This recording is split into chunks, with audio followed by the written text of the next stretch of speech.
Good morning, noon.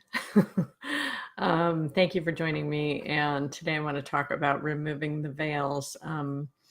So I'm sorry I had to switch the time of my live stream to 1 o'clock. I had an appointment that I forgot about that I had to switch around. So in general, I'm trying to keep these at noon on Fridays. So I'm going to put on my calendar to not schedule other things on top of it. So I feel like the past couple of days, my awareness has been rather focused on what's going on politically in the United States. I know not all of you are in the US, but what's been going on with the Supreme Court justice hearings. And it's difficult to not pay attention to that, obviously. And in general, with my yoga teachings, I try to remain as neutral politically as I can, because I think these teachings are for everybody, and regardless of what your party affiliation is. But I will say that at this point in time, it feels very difficult for me to focus on the teachings alone, and without talking about politics. And so I'm not going to get into anything deep about politics. What I am going to talk about is what this idea of removing the veils and what it has to do with consciousness raising. And what the tradition says about it, and how it's applicable to our lives personally and collectively. Because one of the things that I feel strongly about with yoga is that it helps us to change ourselves personally, and it helps us to be the best person we can be in community and throughout the social ecological spheres, I would say. So the social ecological model is a model that comes from systems theory that talks about how individuals don't exist just as islands, but we're individuals and families and communities and cultures and the greater universe, and that all of those things are influencing who we are as individuals, and we in turn vibrate out into all of those other areas. So we're constantly influencing other people, and things from outside are also constantly influencing us, because everything is interconnected and interdependent. And that's just the law of the universe. Doesn't even require a belief system to understand interconnectivity, and interdependency, and how these are really the rule of life, and yoga can help us to remove the veils from the ignorance of ego, from the ignorance that we are isolated, and to see the bigger picture. And in fact, I think that's one of the most powerful things that the practice can do.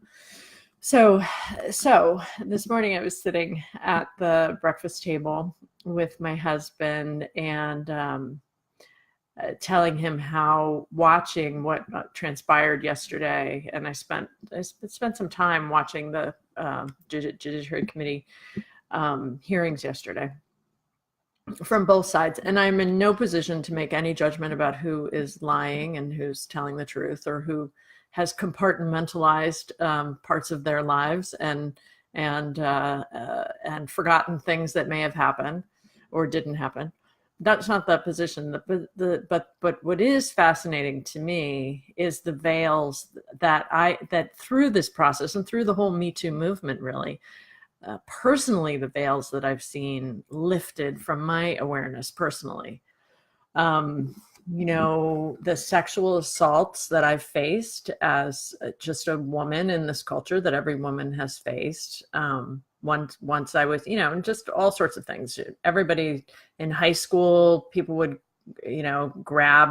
boys would grab your butt, and that was supposed to be okay. It meant they liked you, and you let them happen. And to the messages I got as a Catholic school girl, which were basically, it was my responsibility to take care of the sexual urges of boys. And the way that I took care of that was by not dressing provocatively and being on the lookout all the time, that I could be in those positions. I could put myself in those positions.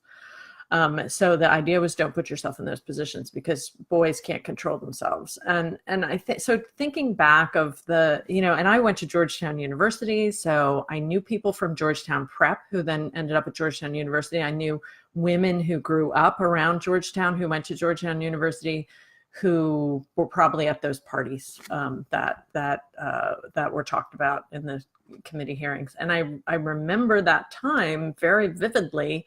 I'm the same age as Brett Kavanaugh and Professor Ford. So like same peer group, and so I remember those times very vividly, and I remember the burden that I felt to stay safe, and how that was an illusion, a veil or an illusion that was my responsibility. What Patanjali says is that there are kleshas that cover our,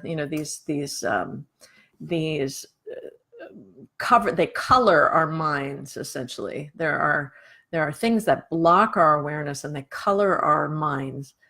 And to get rid of those colorings, the practice that he recommends is Kriya Yoga, right? Tapas Swadhyaya Pranidhanani, which is tapas, the sacrifice, the swadhyaya, the self-study, and Ishvara Pranidhana, accepting support from something higher. So Patanjali suggests that there are these three ways to remove the coloring.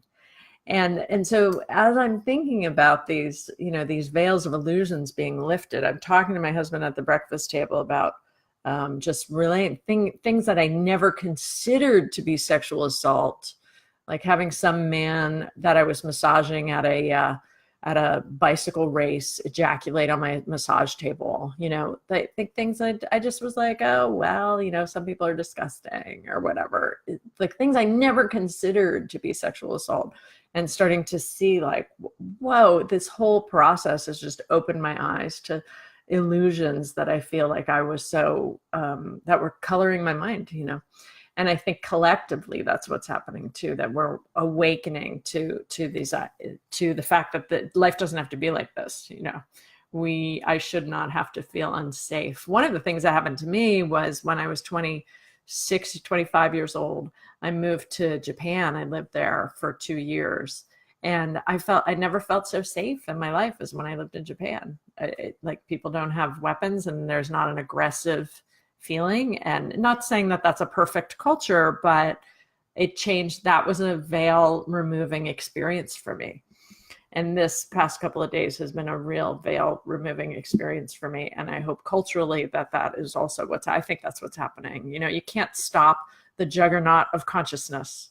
You can't stop consciousness. You can keep trying to wind things back and go to regressive policies and go and try and put people back in their place, but you can't stop consciousness because it will burst through any living organism. It's the nature of consciousness. And so consciousness is pushing forward and calling us to wake up. And, if even regardless whether or not Kavanaugh is guilty or not, if he had had the dignity to stand down and say, obviously this proceeding is causing so much challenge, so much pain, and the dignity to just step down and say, I'm not going to stay, like give this position to a woman so that women can feel that they're valued and they really understand that people are out there fighting against these sorts of atrocities. If that had happened, he can go coach girls basketball all he wants, but being a Supreme Court judge is a completely different responsibility. And even if he was not guilty, for him to step down and say, I can't accept this because I see the pain that it's caused, would have been a much more dignified and a much more authentic, he could say, as a child, I probably made a lot of mistakes. I didn't have much front brain, to at least go to a place where you have some sense of humility instead of you're being punished by not being given, by being called to question for this. So at least that would give us the opportunity to say, okay, this guy has some dignity and he has a soul, and for me to see that the veils have lifted so much for so many people, personally, collectively, is in many ways, it's a vindication. And it feels very, I don't know why, but it feels very personal to me. It feels very personal. It feels very, probably because I'm sure I know some of the, I'm in the same peer group, and I've seen the evolution of what's happened in 30 years.